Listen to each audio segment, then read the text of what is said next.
I have with me Harshvardhan here. So, Harshvardhan, welcome to Elite Purse. And as we know, that the today's topic of discussion is going to be the efforts matter and not your college tire when it comes about placements and bagging placements in big companies like Microsoft or any other leading software firms. So, Haswajan, before we start, I will just like to know more about you, and everyone out there would be interested to know you more. So, if you can give a bit of introduction about you. Yeah, sure. I'm Harsha. I'm from Amrita. I graduated from Amrita recently, and right now I'm working in Microsoft IDC at Hyderabad.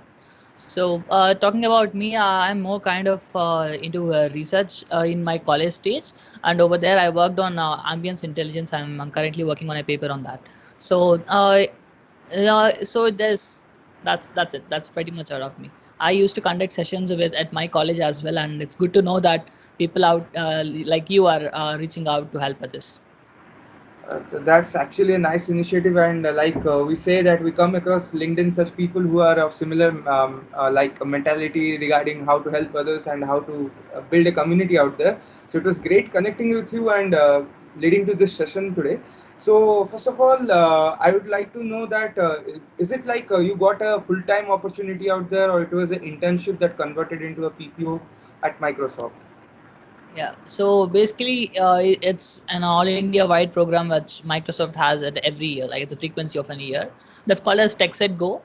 So it gives you a gate to come into Microsoft as an intern, and then it's a conversion after the 2 months internship. Okay, so this is like a program which was pan India. Everyone was able to apply, and okay. So I would just if you can give some idea like what students of which year can apply and how they can go about this, like any pathway to follow. Yeah. So when I applied for it, it's in the Jan. So basically, so application started a little bit earlier, but the actual exam will be on Jan. So when I was in my sixth semester, at the end of sixth semester, this was planned. So which is like end of third year.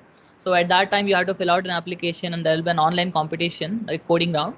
And once you are shortlisted in that, they'll call you for on-site rounds. So the eligibility would be probably like if you are for right now, the eligibility is 2022 batch out, like because 2021 is already over. They Okay. have finished their internships right now. So right now the next batch that will be having their internship is 2022. Okay, so I just said that it's like so since it's pan India, so it's an opportunity, equal opportunity to each and everyone at there. No tire college tire thing coming up here. So Nothing. like so moving directly to the topic of discussion.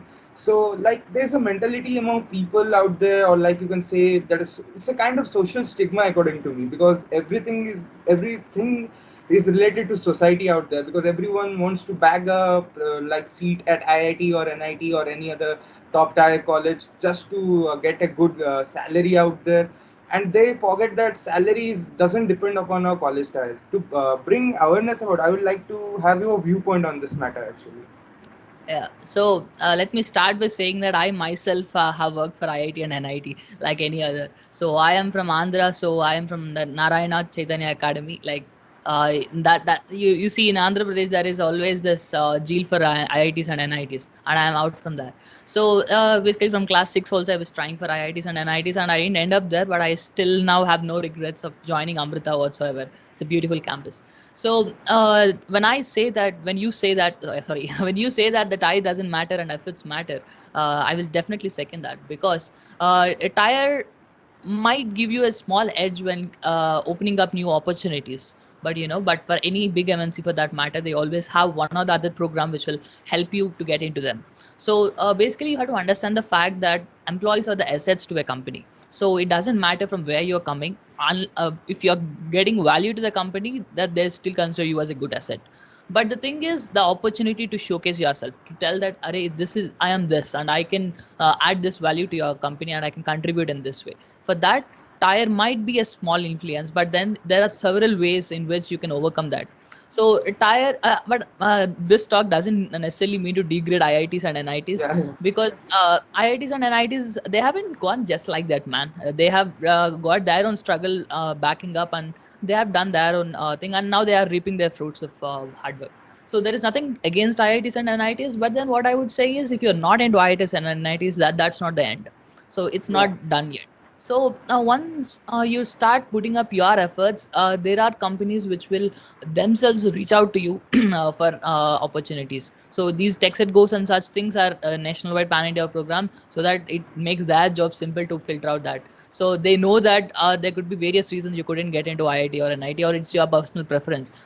Just for that reason, they don't want you to lose you, because who knows, like you could be the next change and next innovator of Microsoft. So they don't want to miss out that. So definitely efforts is what all it matters, but tire can give you a slighter advantage. Okay, so coming to that, obviously, I believe that Tire can give you an on-campus opportunity which few colleges lack, but which are not into the Tier 1 and Tier 2. But the thing is, that does not mean that they should, the Tier load means Tier 3 colleges or below that, they get demotivated that they can't land a good job. And they are run after like few companies, and actually what happens is it's not about Tire, it's about the mentality of the group of people. They just give up on big MNCs, and people just start to exploit them. Like few startups are there who try to exploit them on the basis that you are not from a good Tier college.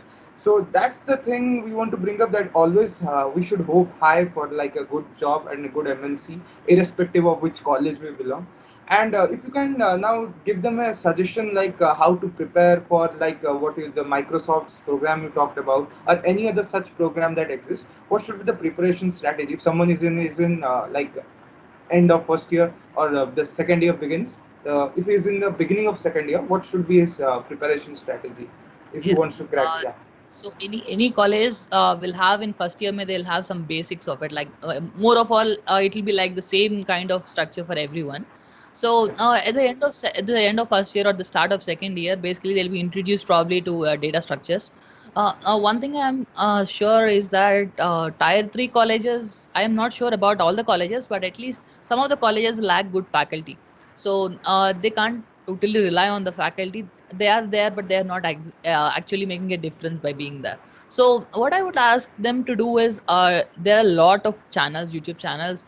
People like you create a lot of content, and there are people like Programming with Mosh. He's a wonderful YouTuber, Yeah. wherein he explains everything from basics to the pro level. So there is multiple crash courses, and I always go through them. Yeah, like even if you are taking a course of 6 months and you learn something, and you took a crash course of Programming with Mosh, I won't say it will be the same experience, but then you will get to know the basics, right? So there is no stopping, right? As Elon Musk says that college is just for fun, just to prove that you can do your chores, but they are definitely not for learning. So I don't exactly say that, but then everything is basically free around, right? Everyone is outsourcing what they are learning. Everyone is, even in LinkedIn, you see that daily people are learning from various things, and they are starting to show up projects, and they display their projects, and they increase their reach and all. That opens new opportunities for them. So if you're specifically talking about a second year grad student, then I would say that be strong with the basics of DSA, whatever they are teaching. Even if they are not teaching that great, you at least know the subheadings, right? You will obviously know what are the subheadings, like what are the stacks, what are the doubling linked list, and the basic structures. So go ahead, check out in Geeks for Geeks. They have wonderful explanations. They have wonderful videos.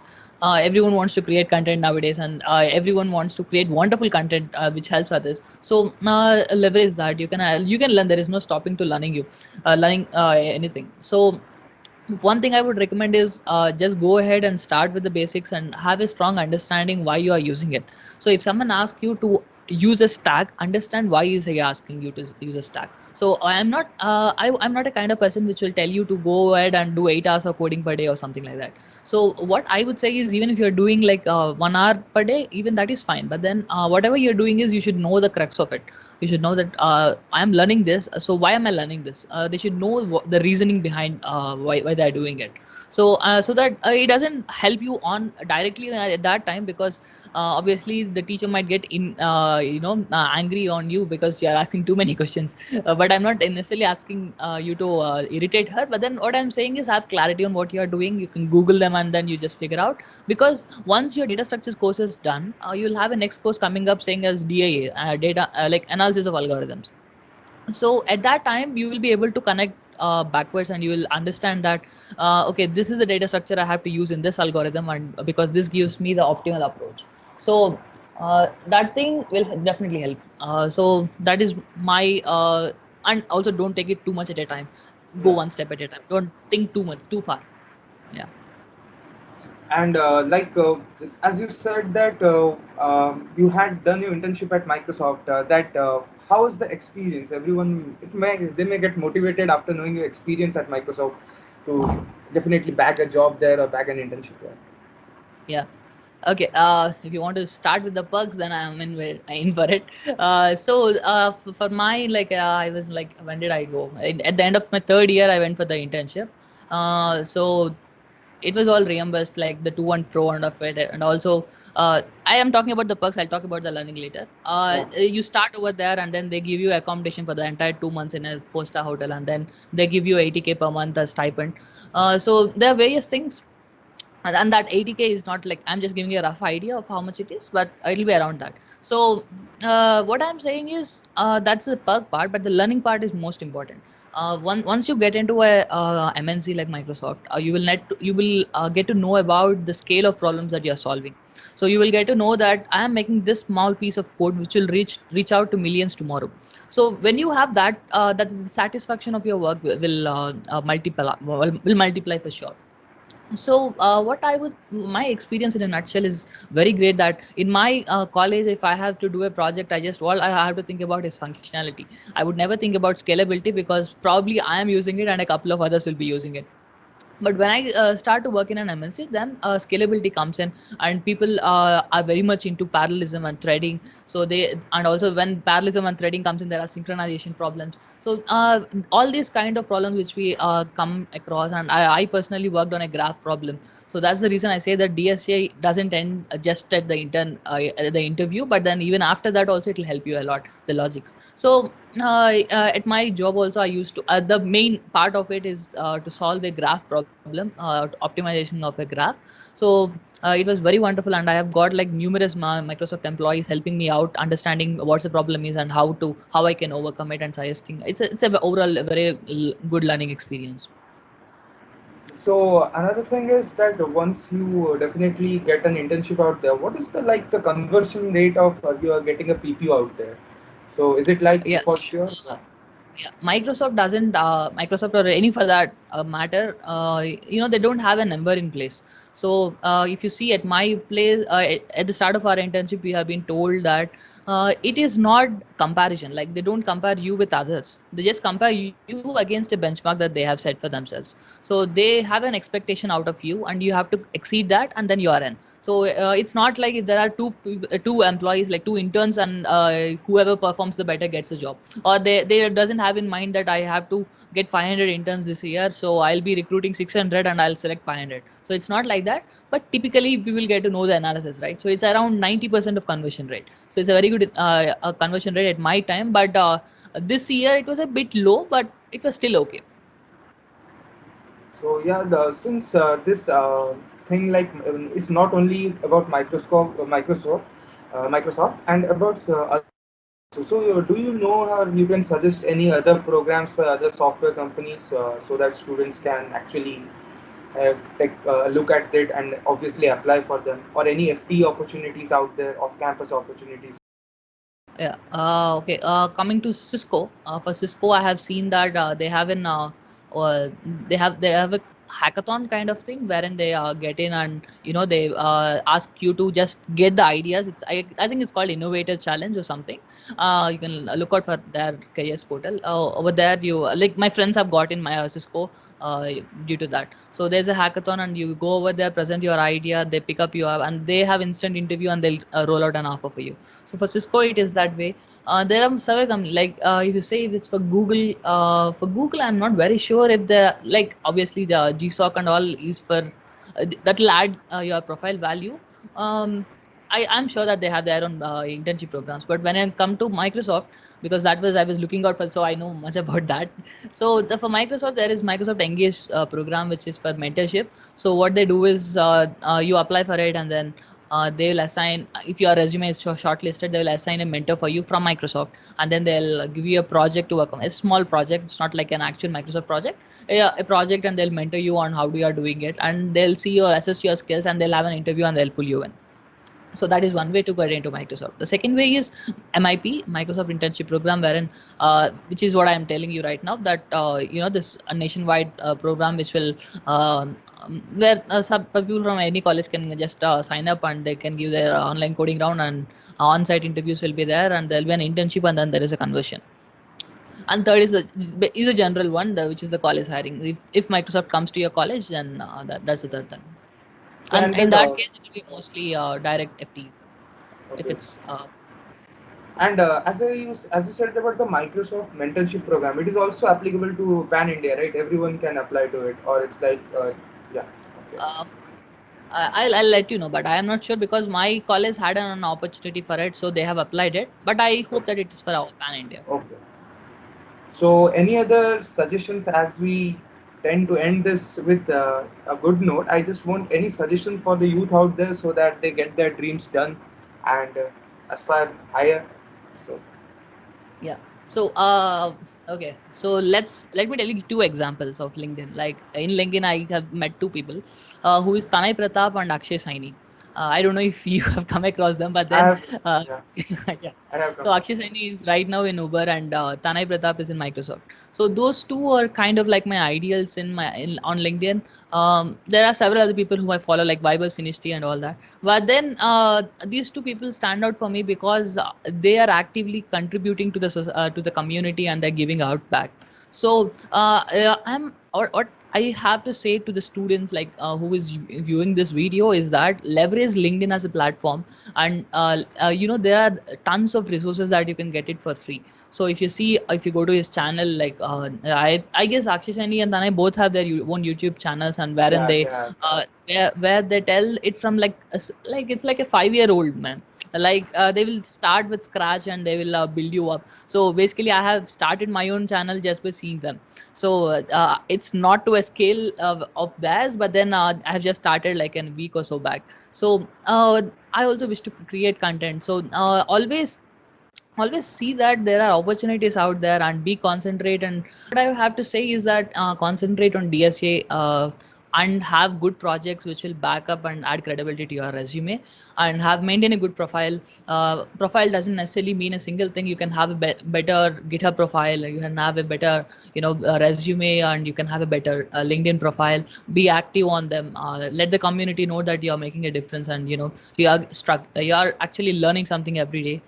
There are a lot of hashtags, 1 out of 100, like challenge and all that. So go ahead, start on LinkedIn. If you have any doubts, you can connect with me and ask me doubts for that. Yeah, so I'll be definitely letting them know about your LinkedIn account, and even I am a fan of Akshay Seni and how he's planning to give free courses out there and being in Uber. And so it's like a lot of contributors are out there now active in LinkedIn. Actually, earlier it was not so, but now they have quite more active on LinkedIn, and it's definitely contributing to getting a lot of people placed. Like this pandemic has caused all the issues. So it was definitely nice to talk to you and getting that insight, and it will definitely help a lot of students out there. So hope to have another session with you very soon. So thanks, Hers. This is Elliot. Thanks.